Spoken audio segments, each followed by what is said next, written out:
여기 운이 좋은 사람과 정반대로 최악의 운을 지닌 사람이 있다. 두 사람 다 우리 주변에서 흔히 만나볼 수 있다. 이 두 명의 삶을 잠시 들여다보자. 먼저 최악의 순간을 마주한 죽고 싶을 만큼 힘든 사람에 대한 이야기이다. 30대 초반에 그는 직장에서 나쁜 상사를 만나 과로사할 정도로 일을 했다. 공휴일이 많은 5월 한 달 31일간 연속으로 출근했다. 심지어 연속 출근한 31일 중 25일은 출근한 날 퇴근하지 못했다. 밤 12시가 넘어서 퇴근했다는 뜻이다. 설령 밤 12시가 되기 전 퇴근한다 해도 걸려오는 업무 전화에 집에서도 컴퓨터 앞에 앉아 계속 일했다. 주말에도 예외는 없었다. 심지어 어렸을 때부터 본인을 많이 사랑해주신 외할머니가 돌아가셨을 때조차 장례식장에 가지 못했다. 발인이 끝난 후 납골당이라도 찾아뵙고자 했으나 지금 당장 무조건 오라는 상사의 업무 전화를 받고 고속도로에서 차를 돌려 회사로 복귀했다. 결국 그는 2년 뒤 과로로 인한 후유증으로 난치병에 걸리고 말았다. 그 와중에 신입사원 때부터 모은 전 재산을 땅에 투자했으나 사기당했고 전 재산 영원에 수천만 원의 신용대출 빚을 떠안은 신세가 되었다. 이번에는 정말 기가 막히게 운이 좋은 사람의 이야기이다. 이 사람도 직장인이다. 30대 중후반에 그는 직장 생활이 술술 잘 풀렸다. 직장에서 일 잘한다는 소리를 들었으며 인사고과는 늘 S등급을 받았고 최연소 인사부서장에까지 발탁되었다. 자신보다 나이가 많은 팀원과도 잘 지내서 부서 내 평판도 좋았다. 혼자 공부해서 시작한 재테크는 더욱 잘 되었다. 정부가 강하게 부동산 시장을 규제하기 전 몇 차례 아파트 투자로 수십 년치 연봉을 벌었다. 아직 근처에 백화점이 들어오기 전인 저평가된 아파트를 발견하고 투자해 2달 만에 2억 넘게 벌기도 했다. 그뿐만 아니라 비상장 주식을 매수하고 미국 주식을 통해 자산을 쌓아서 더 이상 월급이 의미가 없어질 정도의 충분한 현금을 확보한 뒤 경제적 자유를 이루고 파이어족을 선언했다. 그는 더 이상 다른 사람이 하라는 일을 하며 살지 않는다. 자신이 하고 싶은 일을 원 없이 하고 싶지 않은 일은 할 필요가 없는 행복하고 경이로운 인생을 살고 있다. 안녕하세요. 모르는 사이에 조금씩 마음의 양식이 스며드는 신압으로 책방입니다. 위에서 말한 운이 최악인 사람과 최고인 사람은 더 마인드의 저자 하와이 대저택님의 본인 이야기입니다.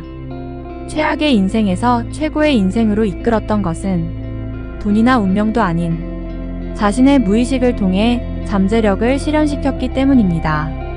자신의 인생에 대한 회의감을 느끼고 어떻게 나아갈 수 있는지 고민하면서 마인드를 바꾸기 위한 노력의 과정과 실천들이 이 책에 고스란히 담겨 있습니다. 이에 대한 저자의 후기를 들어보겠습니다. 내가 대기업에 합격했을 때 이모는 나에게 말했다. 남은 기간 실컷 놀아야 한다고. 회사를 다니면 그런 자유시간은 없다고. 그 당시 이상하게 생각했지만 그때 나는 무의식에 대한 관심이 전혀 없었다. 무의식 뭐 그런 단어가 세상에 존재한다는 건 알고 있었지만 나와 아무런 관련이 없는 단어였다. 나는 무의식에 대해 완전히 무관심했지만 나의 무의식은 그런 나에게 불편함이라는 감정으로 시그널을 보내고 있었다. 그 말을 그대로 받아들이지 말라고. 이모는 나에게 소중한 사람이지만 그 말은 그저 한 명의 의견일 뿐이라고. 10년도 더 지나서야 그때가 내 무의식이 시그널을 보내온 첫 번째 순간이었다는 사실을 깨달았다.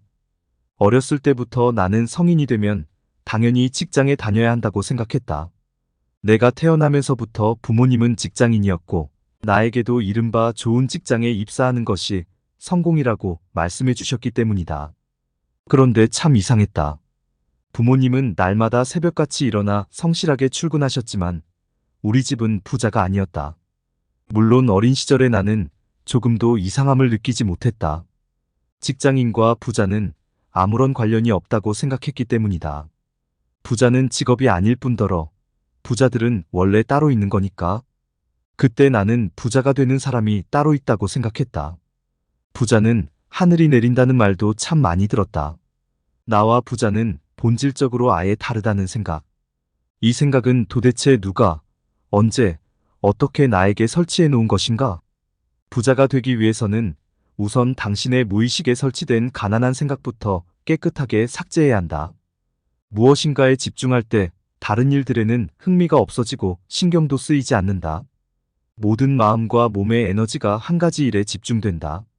하루가 빠르게 지나간다. 생활은 지극히 단순해진다. 다만 내 의식은 내가 살아온 모든 날 중 가장 바쁘게 움직인다. 어디로? 앞으로. 의식이 앞으로 한 발 한 발 내딛는 것. 한 걸음 내디딜 때마다 신음소리가 터져 나오지만 대신에 보이지 않던 풍경들이 새롭게 보인다. 내가 걷는 길은 포장되어 있지 않다. 도로가 아닌 끈적거리고 푹푹 빠지는 진창길. 나는 그 길을 걷는다. 그래서 이리도 힘든가 보다. 그 진흙은 여러 가지로 구성되어서 점성이 여간 높은 것이 아니다. 아마도 그 성분은 현실 안주, 안전함, 포기 같은 것들로 이루어져 있으리라. 지금은 한 걸음 한 걸음 내디딜 때마다 단전 깊은 곳에서부터 힘겨운 소리가 절로 끓어오르지만 내 무의식의 발과 발목, 종아리, 무릎, 허벅지는 조금씩 단단해져 간다. 눈에 띄지 않을 뿐이다. 그 당시 나는 절박했고 정말 간절했다. 사람들이 독하다면서 흠칫 뒷걸음질 칠 만큼 미친 끈기를 정말 태어나서 처음으로 발휘했다. 그러는 동안 내가 할 일은 딱 하나였다. 나 자신을 믿어주는 일. 실은 쉽지 않았다. 과거의 나는 그 전에 이루어 본 것이 하나도 없었기 때문이다. 이 말은 자신에 대한 신용이나 담보 같은 것이 전혀 없었다는 뜻이다. 은행에서도 신용이나 담보 없이는 돈을 빌려주지 않는다. 돈을 빌려주지 않는다는 것은 은행에서 나를 믿을 근거가 없다는 뜻이다. 어쩌면 지금 당신도 과거의 나와 비슷한 마음을 느끼고 있을지도 모르겠다. 그때의 나는 나를 신뢰할 근거가 부족했다. 다만 시각화를 통해 미래를 보면서 정말로 그걸 해낸 내 모습을 보면서 점차 나에 대한 신뢰를 쌓아갔다. 그래서 미친 사람처럼 무모하게 나를 그냥 믿을 수 있었다. 그리고 끝끝내 기회와 행운을 마주할 수 있었다. 나는 어떻게 했을까? 다음은 나의 무의식에 성공 프로세스가 설치된 과정이다. 1. 스스로 간절하고 절박하다면 해야겠다 혹은 바꿔야겠다라는 생각이 든다. 2. 그 생각을 바탕으로 목표와 계획을 세운 후 일단 시작한다. 3. 실제 진행 과정은 계획과는 다르게 전개된다. 4. 그래도 계속한다. 이때 나에게 필요한 건 끈기다. 5. 나의 의식은 쉬지 않고 나에 대한 회의감이나 의심을 띄운다. 의식은 융통성 없는 원칙주의자여서 평소에 하지 않던 생각을 하거나 하지 않던 일을 시작하면 생존 위협 신호를 띄우고 무의식을 방해한다. 6. 그럴 때마다 나는 융통성 없는 이 의식이 지금 그저 자기 일을 열심히 할 뿐이라는 사실을 알아차린 후 정확히 반대로 한다. 즉, 나를 믿고 계속 나아간다. 7. 여전히 생각처럼 잘 되지 않는다. 이 지점에서 사람들은 실패했다고 생각하지만 내 생각은 다르다. 나는 지금 내가 원하는 일을 해내는 과정에 있다. 그 커리큘럼에는 원래 잘 되지 않는 순간이 포함되어 있으며 이 시기를 거쳐야만 모든 과정을 성공적으로 마칠 수 있다. 중간에 그냥 끝내버리는 짓만 하지 말자. 그럼 F학점을 받은 것과 똑같으니까. 끝까지 가야 A든 B든 결과가 나온다. 8. 이 커리큘럼이 유독 어렵게 구성되어 있는 이유는 그 과목, 과제 혹은 목표가 다른 것들보다 월등히 좋기 때문이다. 쉬운 과목과 과제, 목표는 커리큘럼도 쉽다. 9. 어렵고 복잡한 커리큘럼을 듣고 싶어하는 사람은 별로 없다. 다들 꺼려서 인기도 없다. 나만 이걸 듣고 있는 듯한 느낌이 든다. 그렇게 나는 고립된다. 혼자 있는 시간 동안 나는 수행자가 되어 수행을 한다. 10. 세상에 공짜는 없다. 그 무엇이든 대가가 있다. 끝까지 해내면 생각보다 훨씬 더 크고 빛나는 대가가 나에게 주어진다. 11. 그 대가는 다양하다. 성취감, 수천억으로도 살 수 없는 경험치, 다른 사람들의 인정. 힘든 시기를 지나면 정말 놀라울 정도로 많은 것들이 나를 따라온다. 12. 나는 결국 끝까지 수행했고 내가 원하는 그것을 해냈다. 나는 이를 성공이라고 부른다. 이렇게 성공 프로세스가 무의식에 한번 깔리면 그야말로 엄청난 무기가 된다. 무엇보다 드디어 스스로를 신뢰할 수 있는 근거가 생겼다. 한번 해낸 자기 자신을 보다 안심하고 믿을 수 있게 되었으니 스스로에 대한 신용과 경험이라는 담보까지 일거양득이다. 이제 당신은 언제든 그 어떤 상황에 놓인다 해도 스스로를 믿을 수 있다. 그런 믿음을 바탕으로 다시 해내고 그 다음은 더 쉽게 해낼 것이다. 이렇게 성공선순환 구조가 무한 반복된다. 이때 반드시 기억해야 할 점이 있다. 성공 프로세스를 장착하는 이 과정은 정신없이 돌아가는 일상 속에서는 수행할 수 없다. 예를 들어보자. 당신은 독서하는 중이다. 옆에서는 가족 혹은 지인들이 웃으며 대화를 나누고 있고 스마트폰에서는 각종 알림이 쉬지 않고 울리고 있다면 과연 당신은 제대로 책 한 장이나 읽을 수 있겠는가? 스마트폰을 내려놓고 오로지 혼자만의 시간과 공간 속으로 들어가야 한다. 일상에서 평소 하던 일을 그대로 다 하면서는 제대로 독서를 할 수 없다는 것이다. 결국 스스로 고립되어야 한다. 동굴 속으로 들어가야 한다. 당신이 간절히 원하는 일을 해내려면 그렇게 해야만 한다.